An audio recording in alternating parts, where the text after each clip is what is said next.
Well, hello. Welcome to the Manifesting Millions podcast. I am your host, Amy Van Meel. I'm delighted to have you here with me today. We are continuing on our 10-part series where we're pulling questions from the book titled The Right Questions. We've got 10 powerhouse questions that we've been moving through over the last few weeks. We've got 3 more left to go, so we're not going to cover all 3 today. If you want to hear a bit more about what started this series and why we're in it, then I would recommend going back and listening to episode 89, where I talk about that in depth. Cool. So it's been a hot minute since the last time I sat down to record. I think I recorded about a week ago, and I mentioned in one of those episodes that I was batching episodes. I'm batching episodes again today. Tomorrow marks 5 weeks until our wedding, and yesterday marked 2 weeks until my birthday. So it's kind of a weird day. Like, I'm kind of in between these 2 really big milestones that are coming up very, very quickly. So my goal is to make sure that I'm giving you all some great content and things to think about and reflect on, hopefully learn from and apply into your lives, even as the next few weeks start to ramp up. So yeah, let's dive in. Today's question I'm intrigued by, and I'm kind of intrigued to see where this goes. And you might be like, Amy, you're the podcast host. Aren't you supposed to know where it goes? I've mentioned this before that I don't. Very often I do not have specific notes for podcast episodes. I find that when I do that, I get a bit too in my head and too sort of textbooky. So I really let what is meant to come through in the moment. And I'm hopeful that that's landing with folks. And if it's not, please tell me. If you're like, Amy, you're all over the fucking place. Please, lady, get your shit figured out. 100% fine. Hit me up on the Instagram. Send me a DM. Okay. So today's question is this an act of self-love or is it an act of self-sabotage? I love this question, and I wanted to take a moment to talk about this particular topic in the framework of self-care. So there's a lot of selves in here. We've got self-love, self-sabotage, self-care. I think this is a great space for us to lean in. I can talk about food. I could talk about money. We've talked about that lots in the last few episodes, but I want to talk about this area of life that I think really has started to open up in the last few years. It's become much more talked about. You see lots of people posting about it on social media. There's news articles talking about self-care. I notice that companies are talking more and more about the importance of self-care and just this idea of really taking care of our whole selves, right? Not just showing up to work and like cranking out things every day. What I find interesting about the topic of self-care, especially as I've seen it sort of, I suppose, massage and become a bit more nuanced over the last little while. It used to be very much this idea, especially for women, of like, have a bubble bath and a glass of wine and eat some chocolate, right? Get in your jammies and watch like a rom-com movie. Maybe eat some popcorn, which now totally puts me in the mood for popcorn tonight. And like this kind of very surface level version of self-care. So I want to talk about sort of our surface self-care moments, as well as when we're going deeper, and then bring it back to this question of if we're acting out of self-love or self-sabotage. So if you think about something that I know that I feel challenged with, when I'm doing big things, it's a fascinating thing to me. It took me a really long time to realize that this was a pattern, and I'm still trying to crack open what this pattern means. But something that I noticed was if I'm doing something really big, and the task itself doesn't have to be big, but like maybe it's something related to building the business or related to like trying to read this like intense book that has a ton of really great information, but I'm kind of like, oh my God, how do I get through it? Or I had a really big project at work, whatever that is. I would feel this like deep exhaustion. Like I'd sit down and be like, okay, I'm all gung ho. Let's get to it. Let's work on this. And then within like 15, 20 minutes, I just feel exhausted, like could just curl up in a ball and have a nap. And it took a while for me to realize that this is actually, I think, a bit of a defense mechanism.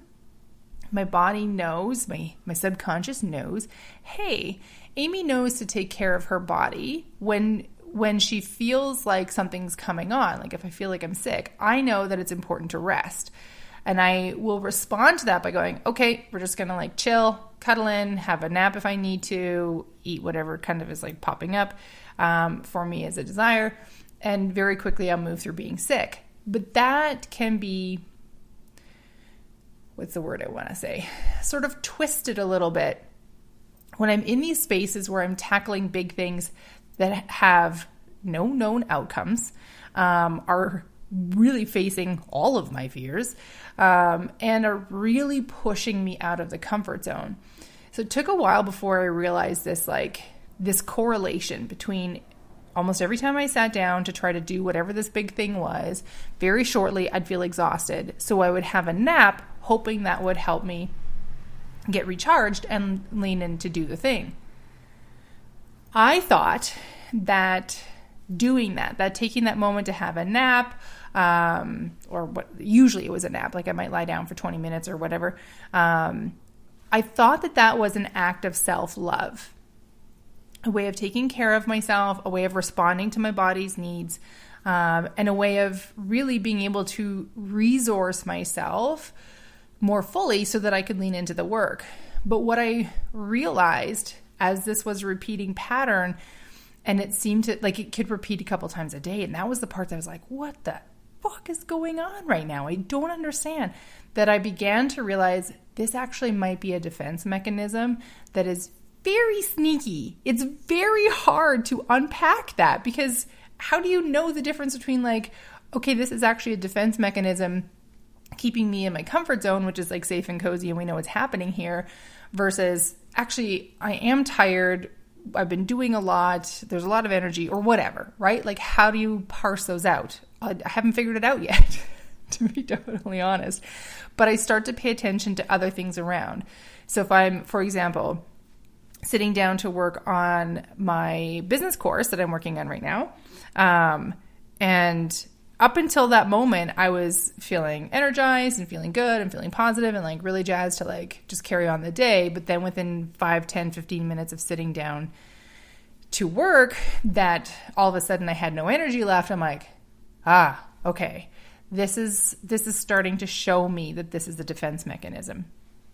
So that's one way that maybe helps open that up for you a little bit. We can talk about, that was not a surface level. I went to go surface level first, didn't I? Let's talk about things like Netflix and chill, have a glass of wine, take a bubble bath, sort of our surface level self-care. So maybe there's something happening in your life where, yeah, you're doing a big thing, or there's some friction, there's some challenge in your life in some area. And you think, okay, you know what? I'm just going to go have a glass of wine and calm down, and then I should be able to get back at it. Or then I can just like feel better and like go back to work the next day or whatever. There's a I think, and I don't have the answers. I don't know exactly what the line is between how do I know that this is actually something that's loving on myself and really like resourcing myself again, versus something that is actually getting in the way. It's actually sabotaging my forward progress or my creating my dream reality or creating my goals. So what I would say in those moments where because I am all about the like Netflix and chill. In the evenings, I very rarely watch Netflix or Disney or any of the like streaming services during the day, except when I eat. If anybody's from Noom and listening to this, please don't message me, but like, Amy, don't do that. Something that they talked about in Noom of like, don't eat while you are watching TV, or watch TV while you eat, I suppose is the technical one. But it's the few moments of the day that I'm not specifically doing something where I'm learning growing, creating, problem solving, right? So I pair those pieces together as just like a very relaxed moment that is just for me. But in the evenings, that is my time to spend with Dave. And he has a fairly demanding job. So by the time he gets home, he's pretty tired. Like mentally, he's exhausted. Physically, he's tired from just the day, right? And working hard all day and all those things. So one of our favorite things to do together is to make a delicious dinner, sit down on the sofa, and then watch something fun, whether it's a movie or we super love like Graham Norton episodes, which we'll watch on YouTube, or we'll watch documentaries. Like there's all kinds of stuff that we'll watch. I am unwilling to give that up because to me, that time is integral to the value of our relationship. It gives us a shared common language. We tell jokes all the time about stuff that we've seen. We can quote movies, like all kinds of parts of movies that we've seen over and over and over that we just love. One of my favorite things, neither of us had seen this movie before. I don't think Dave had seen it before. We got into this whole like Friends with Benefits kind of thing. We watched, what's the first one? No Strings Attached, which I think is Ashton Kutcher. And then we watched Friends with Benefits, which is the one with Justin Timberlake. Oh my God. We howled. Dave especially. Like I thought it was funny, but like Dave was doubled over watching the movie. So we started watching it again yesterday. And it just gives me such joy in my heart to see him laughing and just having such a good time about something that's so utterly ridiculous. So that is time and space that I'm unwilling to give up to something else. It has to be like really important, right? I'm very mindful of making commitments on the evenings or weekends because that is my time with him. And to me, that's important. That is needed time, both for our relationship and I think the strength of our relationship, but also for me just as a person. I gain a lot from that time with him.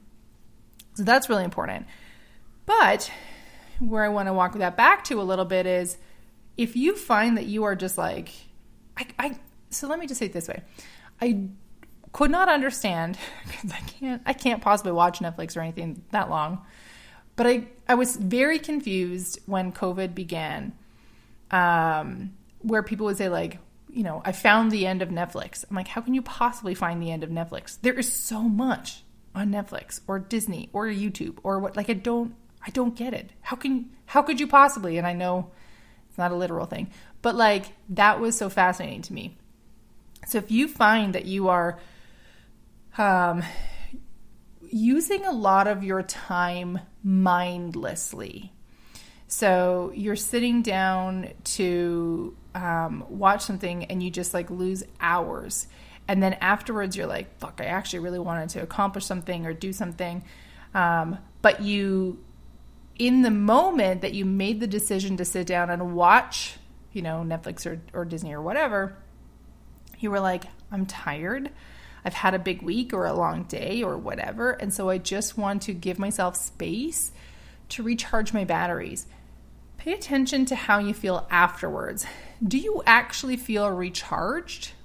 In which case it could be an act of self-love. And what I mean by recharged, I don't just mean, okay, I feel rested, like I sat down, but like, does it give you energy to go do the thing that you wanted to do, right? Like, if maybe you're creating a business or you're working on some project or you have something, I don't know, big at work or whatever, you're planning a wedding, whatever random thing happens to be in your life.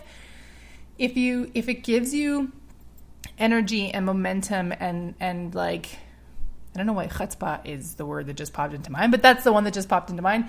If it's giving you that, then it likely is in the, act of self-love category. On the other hand, if you've spent that time and you've rested, but you have no drive, no push, no energy, no anything to go forward and do whatever it is that needs to be done. This could be your house chores. It could be something as simple as that.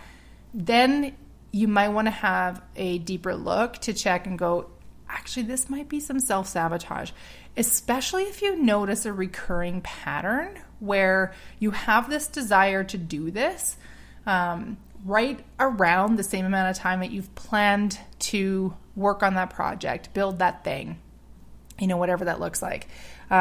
For, I would say, entrepreneurs, creatives, if content creation is something that's on your list and you find that every time you sit down to work on that, you're like, I just don't feel like it today. You know what? I'm going to go watch some Netflix because that always calms me down, and then I can come back to this later, and then suddenly it's later and you're like, you know what? Actually, I think I'm just going to go to bed, or now I have to go make dinner or whatever, right? Those are when you might start to notice a correlation where it's actually not self-love that you are focusing on caring for yourself. It's actually a sneaky little way of sabotaging your forward efforts. I hope that makes sense. I'm going to wrap it there. There's a moment every now and again where I will just take in breath after breath after breath after breath. I notice this every now and again when I'm facilitating or when I'm recording podcast episodes. And then all of a sudden I'm like, ooh, I got no more room for any air in my body. I'm full and I just need to let a big breath out. So there we go. Amazing. Okay, so I trust that this episode was useful for you. If you are in a place in your life where you really want to create more joy in your life, I've talked about this a number of times, but I am going to keep talking about this because I do believe it's so important.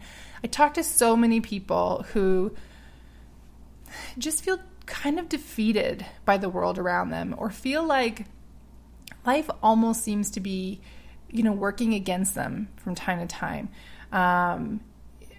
It hurts my heart to see people in pain and to see people kind of stuck in this suffering. And I know what that is because I have experienced that to the full many times over and over and over again. What I have created in my life today is a much richer, so much more joyful life. It does not mean that every day is easy, that every day is great, that I run on rainbows and sunshine every day. Unicorns are not flying out of my butt, okay? But I know what it takes to build and create this deep, fulfilling joy in your life that becomes this beautiful gift. It just keeps giving back to you. So if you are interested to learn more and you want to start really creating this juicy, joyful, fulfilled sense of joy that is sustaining, that stays with you, that you can draw on when everything is going fuck shit sideways and you're just like, oh my God, how do I deal with this? Then I would encourage you to sign up for the Manifesting a Million Moments of Joy Masterclass. So this course, it's short, it's simple, it's intended to give you the foundation and help you really build they're actually quite simple, the habits and identity to begin crafting this reality of joy. I am not about making things heavy. I am not about making things hard. I am all about making things simpler. So if that sounds like it is in alignment for you, then I would invite you to go to amyvanmeel.com/joy to sign up today. I will, of course, put the link in the show notes so you can find that easily, but it's amyvanmeel.com/joy. When you enroll, you'll get instant access to the most recent recording, workbook, and the meditation. All right. With that, I wish you an amazing rest of the day, and I will see you in the next episode. Bye.